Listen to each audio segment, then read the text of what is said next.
Hello friends, कैसे हैं आप लोग। आई थिंक आप अच्छे होंगे और एडुबिसाइड की वीडियो को फॉलो कर रहे होंगे। तो आइए हम इस पॉलिनोमियल के क्वेश्चंस को सॉल्व करते हैं। देखिए एक क्वेश्चन क्या है, तो what real number should be subtracted from the polynomial 3x² plus 3x³ plus 10x² minus 14x plus 9 so that 3x minus 2 divide it exactly. इसका क्या मतलब होता है कि इस पॉलिनोमियल में कौन से ऐसे नंबर को सब्ट्रैक्ट कर दिया जाए ताकि इस 3x माइनस 2 से यह पॉलिनोमियल एग्जैक्टली डिवाइड हो जाए। तो ऐसे क्वेश्चन को सॉल्व करने के लिए सबसे पहले हम इस नंबर से इसको डिवाइड ही कर देते हैं। ठीक है, तो आओ इसको करें डिवाइड। तो क्या है हमारा 3x³ है plus 10x² minus 14x plus 9। Clear है, कर दो इसको डिवाइड किससे, 3x माइनस 2 से। अब इस डिवीजन का क्या रूल होता है कि आपका first term at any how clear cancel कर देना है, यही हमारा ट्राई होता है।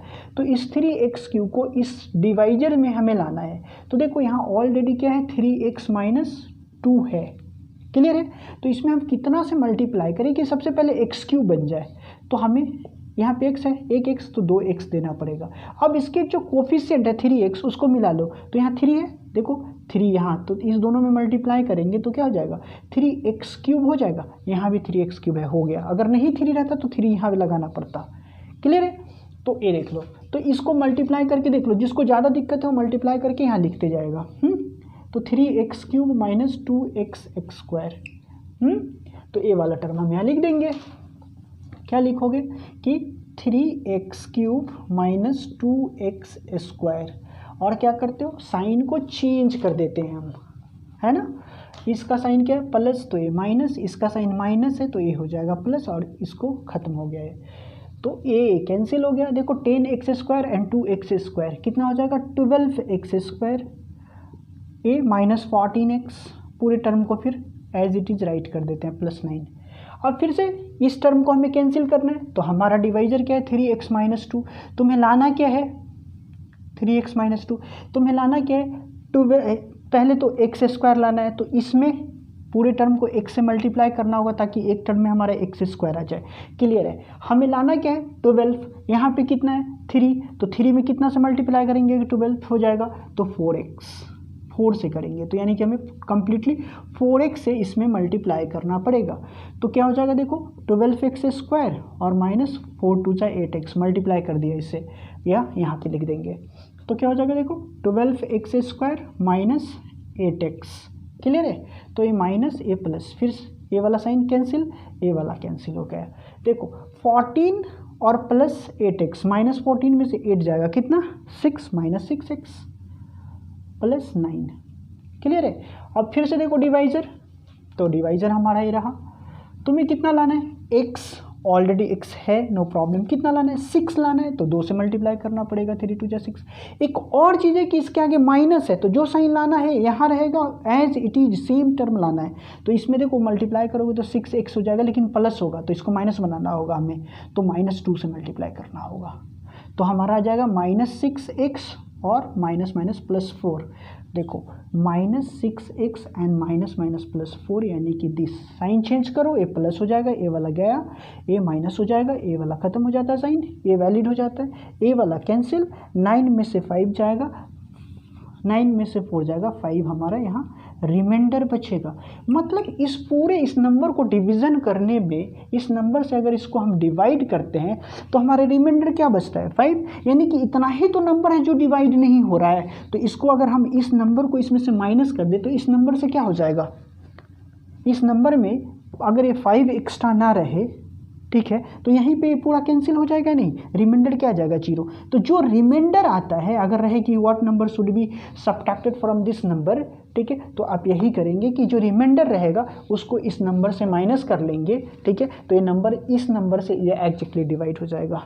तो लिख लेंगे the required number should be subtracted, लिखेंगे, आपका आंसर हो जाएगा the required 5 should be subtracted from this number, या the required number should be subtracted is 5. The required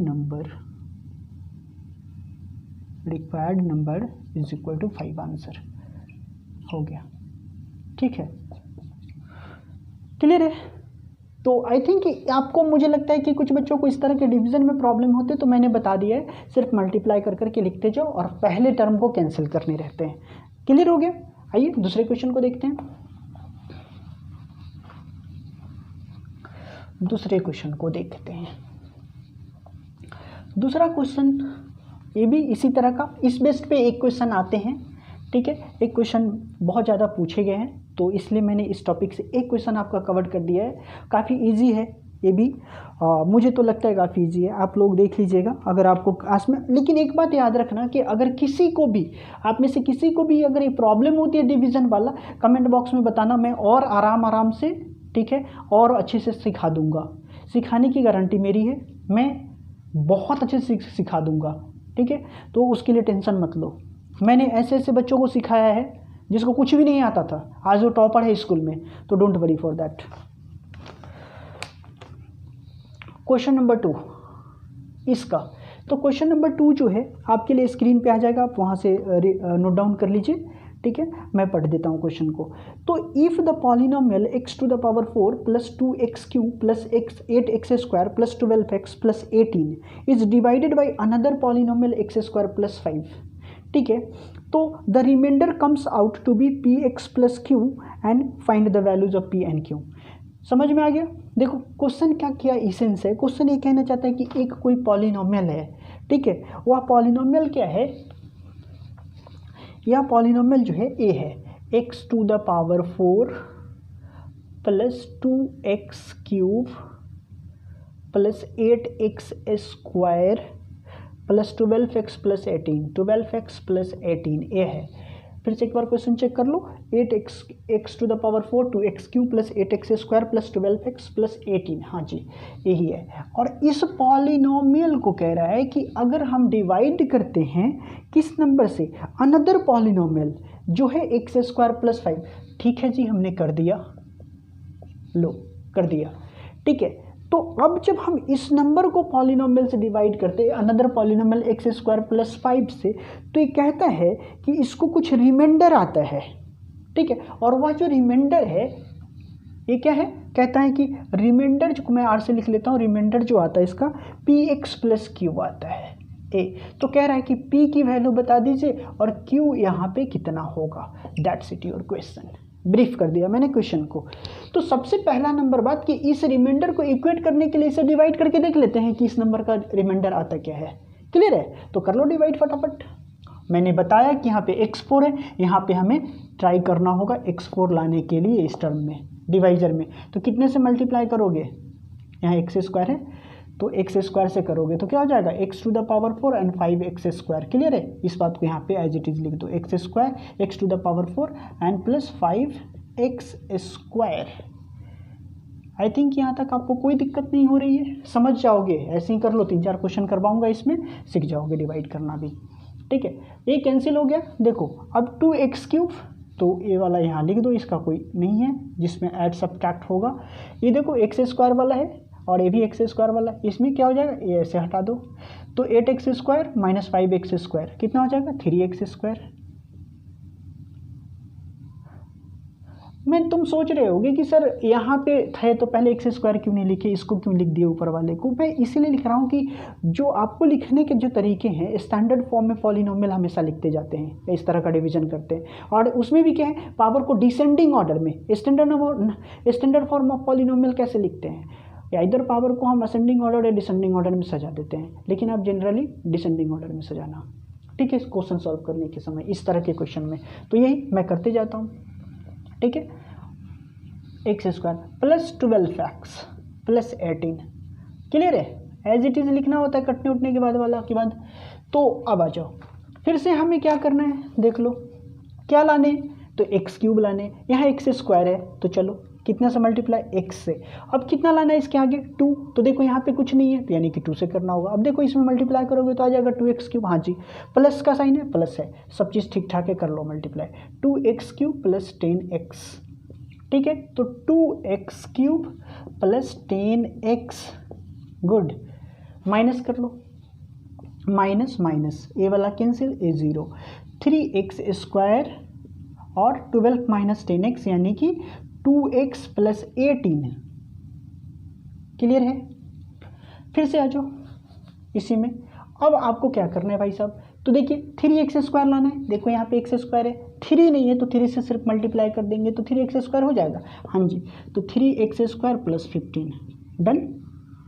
यहाँ तक कोई प्रॉब्लम नहीं है, आ जाइए तो लिख लीजिए 3x² and plus 15 minus minus done, ये कैंसिल। और देखो यहाँ क्या बचा 2x और 18 में से 15 को माइनस कर दो, कितना आ जाएगा 3। अब क्या डिवीज़न होगा? नहीं होगा, क्योंकि यहाँ पे देखो एक्सपोनेंट जो है x² है, यहाँ पे x है तो डिवीज़न कब होता है? डिवीज़न एल्गोरिदम में पढ़ा होगा आपने इक्विलिप्स डिवीज़न लेमा में कि डिवीज़न तभी तक होता है जब डिवाइजर को अगर मैं d से लिख देता हूँ, ठीक है, तो डिवाइजर से रिमाइंडर जो है डिवाइडर से बड़ा होता है तब तक, ठीक है। जैसे ही डिवाइजर से रिमाइंडर छोटा हो जाता है तो डिवीज़न स्टॉप कर देते हैं, ठीक है, डिवीज़न लेमा में, नहीं तो डेसिमल वाला मत समझ लेना, ठीक है। तो ये चीज़ है, तो देखो ये छोटा हो गया क्योंकि यहाँ पे जो डिग्री है इस पॉलिनोमियल का ज़्यादा है, 2 है और इसका 1 है, यही तो हमें लाना था, ठीक है। तो अब जब मैं क्या कह रहा हूँ कि मैंने डिवाइड का काम ख़त्म कर दिया, ये तो हो गया हमारा। अब दूसरी नंबर बात, ठीक है, दूसरी नंबर जो बात है ये कि हमारा रिमाइंडर जब हमने इसको डिवाइड किया इस पॉलिनोमियल को अनदर पॉलिनोमियल इससे, तो हमारा रिमाइंडर कितना आया? यह आया। और ये कह रहा है कि इतना रिमाइंडर है क्वेश्चन में कि जब हमने इससे इसको किया तो इसको रिमाइंडर ये आया, यानी कि एक ही टर्म का दोनों रिमाइंडर आया। यह रिमाइंडर और यह रिमाइंडर इक्वल है ना। क्वेश्चन कह रहा है कि हमने डिवाइड किया तो आया, आपने किया तो ये आया, यानी कि ये दोनों टर्म इक्वल है। तो इक्वेट कर लेंगे हम इससे, ठीक है। देखो इक्वेट करो तो ये px, therefore px plus cube equal to 2x plus 3। देखो दोनों टर्म सेम है ना, px 2x, यहाँ कांस्टेंट यहाँ कांस्टेंट, तो लिख देंगे comparing from both side, comparing from both side. अब क्या है px का कॉफिशिएंट क्या है? यहाँ पे 2 और यहाँ पे p, तो p की वैल्यू जो हो जाएगी 2 और q की वैल्यू क्या हो जाएगी a वाला और p की वैल्यू a वाला, q का वैल्यू 3।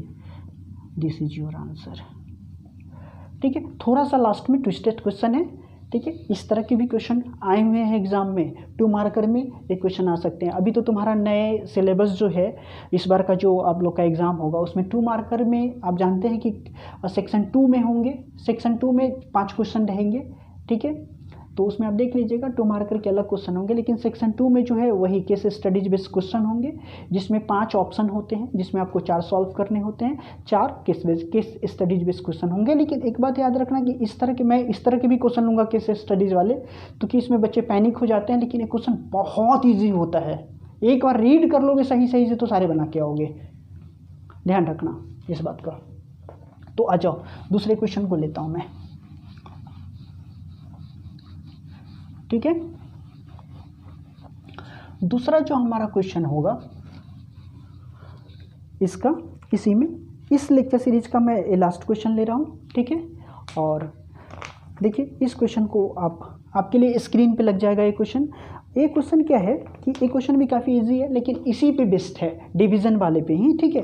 तो ऑन डिवाइडिंग, मैं रीड कर देता हूँ question. On dividing x³ minus 3x² plus x by 2 x plus 2 by a polynomial gx, on dividing x³ minus 3x² plus x plus 2 by a polynomial gx, the quotient and remainder are x minus 2 and minus 2x plus 4 respectively, ठीक है। Find the gx। Question का briefing करता हूँ और समझ में आएगा कि कह रहा है क्या कि एक कोई पॉलिनोमियल है भाई, x³ माइनस 3x², ठीक है, प्लस x एंड प्लस 2, ये कोई पॉलिनोमियल है, क्यूबिक पॉलिनोमियल है, cubic polynomial x³ minus 3x² plus x plus 2। इसको कह रहा है कि एक पॉलिनोमियल है gx, वो उससे हम डिवाइड कर देते हैं। तो लो भाई हमने gx से डिवाइड कर दिया, ठीक है, यानी कि डिवाइजर dgx है। एक कह रहा है क्या कि इसका जो है कोसेंट, ऐसा gx से जब डिवाइड करते हैं तो इसका कोसेंट जो आता है वो क्या आता है x माइनस 2 ए एक्स माइनस टू, और इसका जो रिमाइंडर आता है यहाँ पे रिमाइंडर में लिख देता हूँ minus two x plus four, minus two x plus four. तो ये कह रहा है कि तब आप जी एक्स को निकालो, यही है हमारा कि जी एक्स को निकाल दो। ठीक है, तो कैसे निकलेगा जी एक्स, देखिए कैसे निकलेगा जी एक्स। तो आप डिवीज़न एल्गोरिदम में पढ़े हो कि अगर हम किसी नंबर को डिवाइड करते हैं तो इस पार्ट को हम क्या बोलते हैं, डिविडेंड बोलते हैं, इक्वलिट्स डिवीजन लेमा में डिविडेंड। ये पार्ट क्या है, डिवाइजर। ठीक है, ये पार्ट क्या है, कोसेंट होता है ना, और ए पार्ट क्या होता है, रिमाइंडर। तो इसमें आपने क्या पढ़ा है कि dividend equal to dividend equal to divisor, divisor divisor into quotient, quotient plus remainder. ये तो पढ़े हो, इसमें तो कोई दिक्कत नहीं है, ये तो बहुत इजी वाली बातें हैं। बस इसी पर हम ये अप्लाई कर देते हैं। ठीक है, कि हमें जी एक्स निकालना है ना, तो हम निकाल लेते हैं।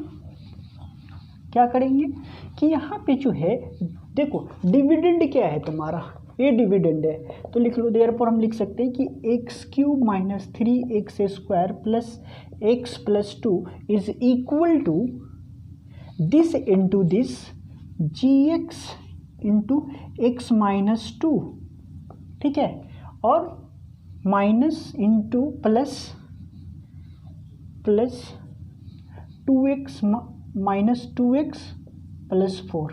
ये हो गया, यहाँ तक क्लियर है। Dividend equal to divisor into quotient plus remainder कर दिया, हमें जी एक्स निकालना है, कर लेते हैं भाई।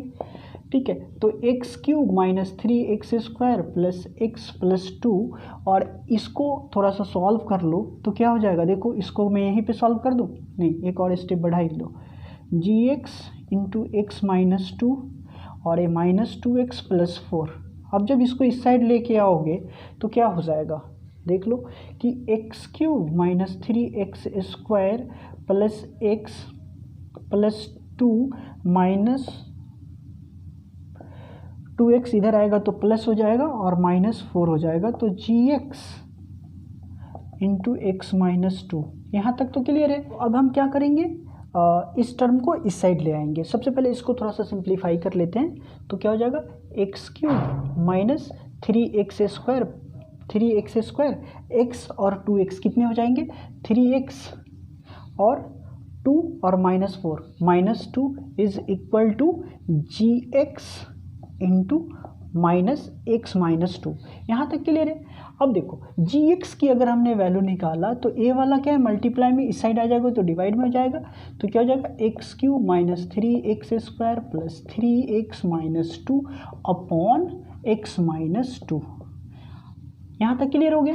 अब फिर से हमें क्या काम करना होगा, डिवाइड करना होगा, क्योंकि यहाँ पे अगर हम फैक्टराइज करना स्टार्ट करें तो फैक्टराइज इजीली नहीं होगा, इसलिए आप इसको डिवाइड कर दो फटाफट। तो जी एक्स की वैल्यू इसमें अगर इस पॉलिनोमियल से हम डिवाइड कर दें, इस पॉलिनोमियल से इस पॉलिनोमियल में डिवाइड कर दें तो हमें फाइनल वैल्यू जी एक्स का मिल जाएगा। ठीक है, तो कर लो फटाफट, देखो तो कर लेते हैं। क्या है, x cube minus three x square plus three x minus to को हम डिवाइड कर देते हैं एक्स माइनस टू से। अब बताओ यहाँ पे एक्स क्यूब है, यहाँ पे एक्स है, एक्स माइनस टू हमें क्या लाना है, एक्स क्यूब बनाना है, तो एक्स स्क्वायर से ऑब्वियस करनी होगी। देखो एक्स क्यूब बन गया तो क्या आ जाएगा, देखो x cube minus two x square. ठीक है, तो x cube minus two x square. ठीक है, ये माइनस ए प्लस ए कैंसिल, तो खत्म। ए कैंसिल करने का मतलब कि ए साइन इनवैलिड हो जाता है, ए वाला वैलिड हो जाता है। तो minus three x square minus two x square कितना हो जाएगा, minus x square plus three x square plus three x minus two. ठीक है, फिर अब हमें क्या लाना है, देखो आ जाओ, अब हमें यहाँ पे लाना है एक्स स्क्वायर, तो कितना से करना होगा, एक एक्स से। देखो यहाँ माइनस है सामने, तो यहाँ माइनस लगाना पड़ेगा, तभी तो माइनस हो जाएगा, प्लस इंटू माइनस। तो minus x square and minus minus plus 2x, ठीक है। देखो प्लस ये साइन गया, ये माइनस खत्म, ये cancel. 2x 3x minus 2x कितना हो जाएगा, x माइनस 2, ठीक है। देखो x माइनस 2 ऑलरेडी है, पहले बार कितने से लगाए थे, तो हमने एक्स स्क्वायर से लगाया था, दूसरी बार हमने कितने से लगाया था, माइनस एक्स से, तो माइनस एक्स। और अब यहाँ x माइनस 2 है, यहाँ भी x माइनस 2 यानी कि प्लस 1 कर देंगे, कहानी ख़त्म है। x माइनस 2 माइनस प्लस, देखो ये वाला कैंसिल, इससे कैंसिल, इससे कैंसिल, जीरो रिमाइंडर आ गया। तो हमारा जो है ये डिवाइड करने के बाद यह रिलेशन बताता है कि जब हम इस पॉलिनोमियल में इस पॉलिनोमियल से डिवाइड कर देते हैं तो हमारा वैल्यू क्या आ जाएगा डिवाइड करने के बाद, एक्स स्क्वायर माइनस 1। तो therefore implies that g x equal to क्या आ जाएगा, x square minus x plus 1, that is your answer. यही तो हमें निकालना था। डन। आई थिंक आपको प्रॉब्लम नहीं है, ठीक है। इस क्वेश्चन में क्लियर हो गया होगा। अगर किसी भी तरह का किसी भी क्वेश्चन में किसी तरह का प्रॉब्लम आए, ठीक है, आप मुझसे पूछ सकते हैं, कमेंट बॉक्स में आप मुझसे पूछिए, मैं ज़रूर बताऊंगा, ज़रूर रिप्लाई करूंगा आपके सारे क्वेरी को। या तो बोर्ड मॉडल का जो सीरीज करवा रहा हूँ उससे कोई प्रॉब्लम आ रही हो, या फिर अदर कहीं भी आपको किसी क्वेश्चन में प्रॉब्लम आ रही हो, आप किसी भी बुक को फॉलो कर रहे हो, ठीक है, आप मुझसे पूछ सकते हैं। तो फिर मिलते हैं दूसरे वीडियो लेक्चर सीरीज में वेरी वेरी इंपॉर्टेंट क्वेश्चन के साथ, हाईली इंपॉर्टेंट क्वेश्चंस के साथ, मोस्ट इंपॉर्टेंट क्वेश्चंस के साथ, जिसका मोर प्रोबेबिलिटी है कि आपके एग्जाम में आएगा ही आएगा, ठीक है, या फिर उसी बेस्ट पे आएगा या फिर डायरेक्टली वही क्वेश्चन आएगा, ठीक है। तो इसी तरह से आप वीडियो को देखते रहिए, शेयर करते रहिए, लाइक करते रहिए। जय हिंद, जय भारत।